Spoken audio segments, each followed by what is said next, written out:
Bienvenida y bienvenido. Hoy vamos a hacer un análisis a fondo de un material fascinante que nos llega desde Argentina. Son varios reportajes de televisión, que si los juntas, te pintan un cuadro, un mosaico muy revelador de la actualidad del país.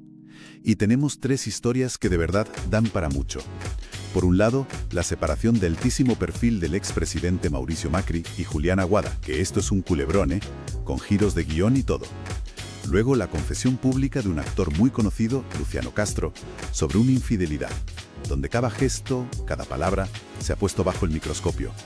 Y para rematar, una guerra abierta en uno de los barrios más exclusivos de Buenos Aires, por unos roedores gigantes. Sí, como suena. Pues fíjate, aunque parezcan tres noticias sacadas de mundos totalmente distintos, la política, el espectáculo, una disputa vecinal, lo fascinante es que las tres nos cuentan la misma historia de fondo. Es la historia de cómo se lucha por controlar el relato.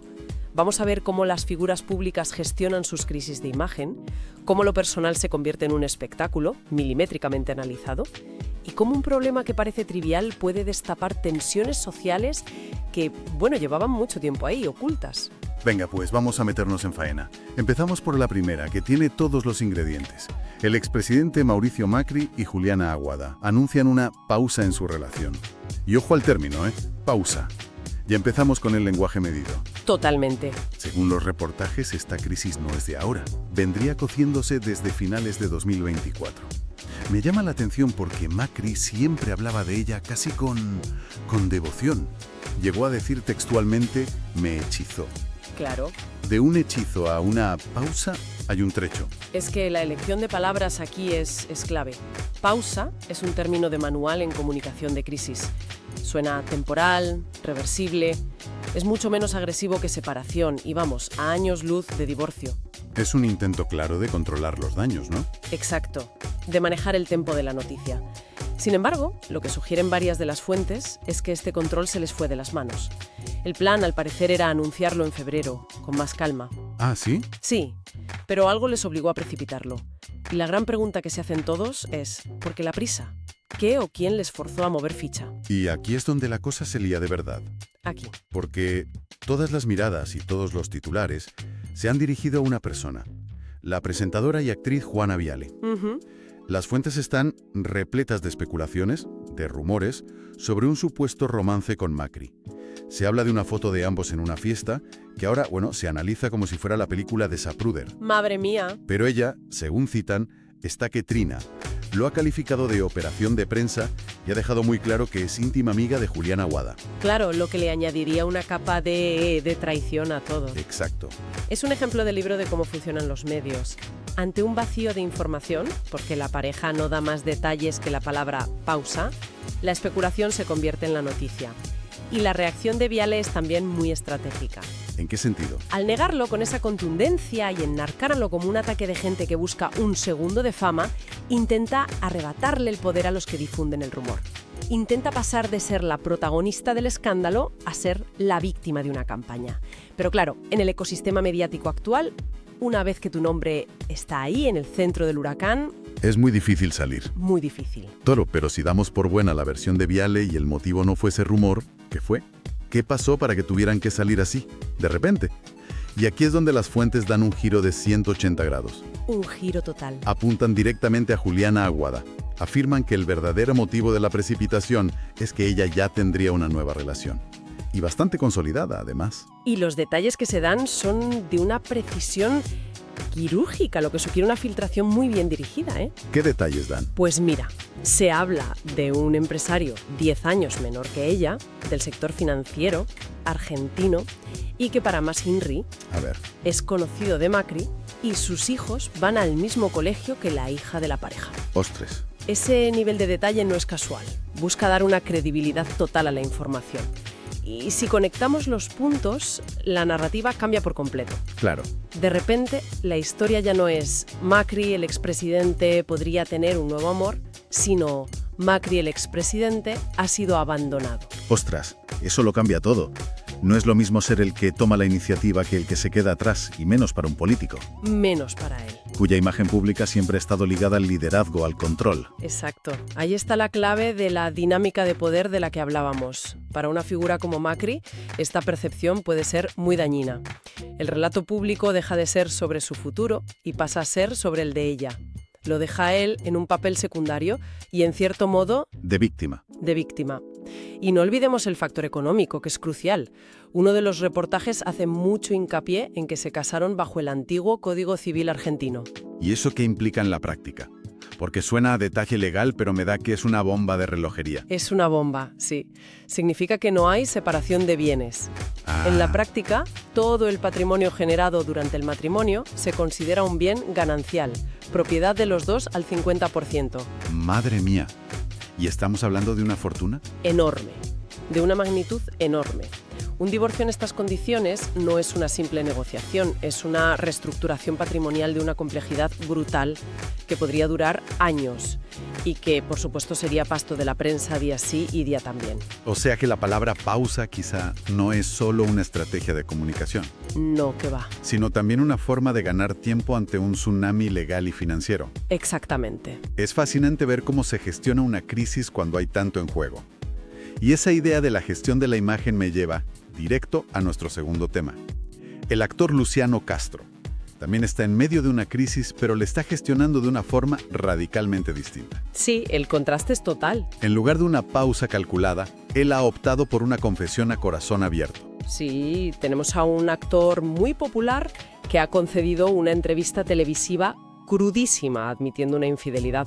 En los fragmentos que analizamos expresa lo que él llama una vergüenza absoluta. Y una frase que repite mucho dice que se siente como un meme. Como un meme. Sí, como una caricatura de sí mismo. A mí viéndolo, la primera impresión fue de una honestidad brutal. Se le ve muy afectado.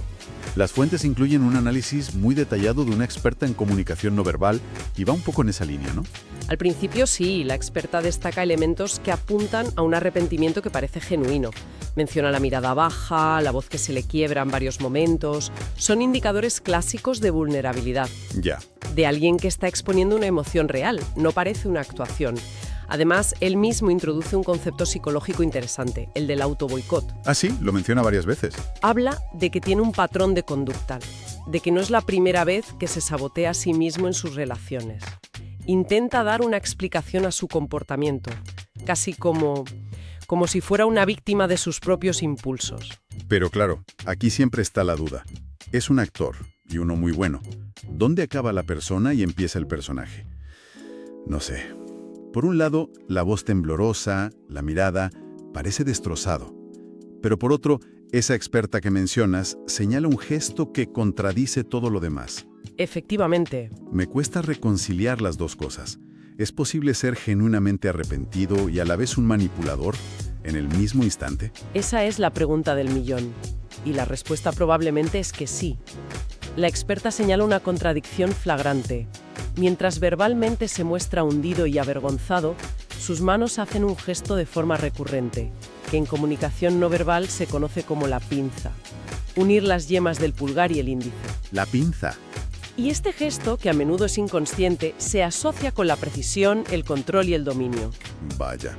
Es el gesto que harías para explicar algo con mucha exactitud o para dar una orden.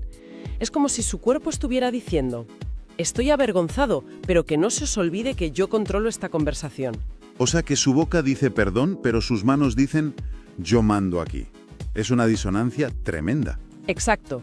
Y no significa necesariamente que su arrepentimiento sea falso, ¿eh? Lo que la experta sugiere es que estamos viendo las dos caras de la moneda en tiempo real. A la vez. A la vez. Por un lado, la emoción cruda de un hombre que se siente expuesto.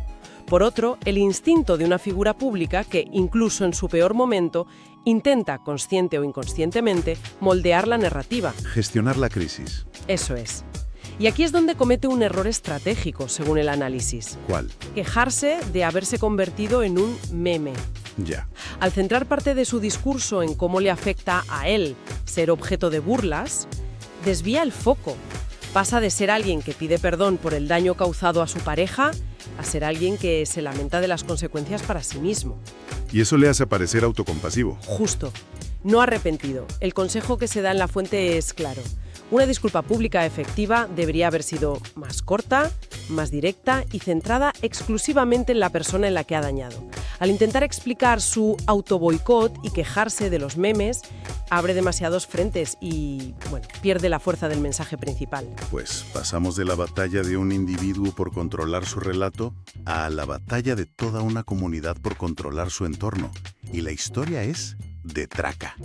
Nos vamos a Nordelta, una de las urbanizaciones más lujosas de Argentina, donde se ha desatado una especie de guerra civil. El enemigo, unos roedores gigantes llamados carpinchos, que son, capibaras. Este caso es fantástico porque es un microcosmos perfecto de conflictos mucho más grandes. Lo que a primera vista parece una anécdota ridícula, en realidad toca temas universales. El choque entre el desarrollo humano y la naturaleza, Claro. la tensión entre los habitantes originales de un ecosistema y los nuevos colonos, y la fractura de valores dentro de una misma comunidad que supuestamente es homogénea y privilegiada. El conflicto, según describen las fuentes, es total. Por un lado tienes a residentes que los ven como una plaga. Se quejan de que destrozan sus jardines, de que se comen el césped de los campos de golf. Algunos dicen que son peligrosos para sus mascotas. Quieren que desaparezcan. Pero en el otro bando tienes a otros vecinos y a activistas medioambientales que los defienden a capa y espada. Y su argumento es muy potente. Los carpinchos no han invadido Nordelta. Nordelta invadió el humedal donde vivían los carpinchos desde siempre. Son los habitantes originarios. Exacto. La población se ha disparado, ¿eh? Al parecer ya hay más de 1000. Y las fuentes lo atribuyen a dos factores. La tranquilidad durante la pandemia, que les permitió reproducirse sin molestias, y la ausencia de sus depredadores naturales, como los jaguaretes, que obviamente no están ahí. Y el debate ahora es qué hacer con ellos. Hay una orden judicial para capturar y reubicar a 30. Pero claro, los defensores dicen que eso es un parche. Y cruel. Claro. ¿Y cuál es la alternativa? La alternativa que se plantea es un plan de esterilización. Un proyecto que, curiosamente, está respaldado por el CONICET, que es el principal organismo científico de Argentina. Vaya. Lo que vemos es un choque de filosofías. Por un lado, una mentalidad de extirpación. Si algo molesta, se elimina. Fuera. Y por otro, una visión de gestión. Si tenemos un conflicto, buscamos una convivencia a largo plazo. Es una metáfora muy clara de dos formas de ver nuestra relación con el entorno. Pero es que aquí es donde la historia da un giro que parece de película. Porque uno pensaría que es una disputa vecinal más. Sí, con sus dimes diretes. Pero las fuentes dicen que esto ha escalado hasta el punto de que un juez ha paralizado por completo todas las nuevas construcciones en Nordelta. Es increíble. Hasta que no se presente un estudio de impacto ambiental. Estamos hablando de millones y millones de dólares en proyectos inmobiliarios congelados por unos carpinchos. Es que ese es el verdadero núcleo de la historia. El carpincho se ha convertido en el catalizador. Este conflicto ha obligado a la justicia a hacerse una pregunta que la urbanización había esquivado durante décadas. ¿Quién tiene derecho a este espacio? Claro. Al paralizar las obras, el juez no está hablando solo de roedores. Está cuestionando todo el modelo de desarrollo urbanístico de la zona. Los carpinchos, sin quererlo, se han convertido en un símbolo potentísimo de la resistencia de la naturaleza y en un arma legal para los ecologistas. Han pasado de ser un problema de jardinería a ser el centro de un debate existencial. Tal cual. Madre mía. Entonces, resumiendo el día, tenemos una separación de Estado gestionada con la precisión de una campaña política, la confesión de un actor que es a la vez un acto de contrición y de control, y una guerra vecinal por unos animales que ha terminado congelando un imperio inmobiliario. 3 historias, a cada cual más surrealista. Pero lo que las une, como decíamos al principio, es esa batalla feroz por el control de la narrativa. Siempre, la narrativa. Siempre. Macri y Aguada luchan por controlar el relato de su ruptura, Luciano Castro lucha por controlar la percepción pública de su arrepentimiento, aunque con resultados contradictorios, y en Nordelta los dos bandos luchan por imponer su relato sobre quién y qué pertenece a ese lugar, si es un paraíso para humanos o un ecosistema compartido. Para terminar, me quedo con una idea que se repetía mucho en las fuentes sobre Luciano Castro. Esa sensación que él describe de haberse convertido en un meme, en una caricatura pública de la que no puede escapar. Una versión simplificada y burlona de sí mismo. Y esa idea nos deja una reflexión final, bastante provocadora.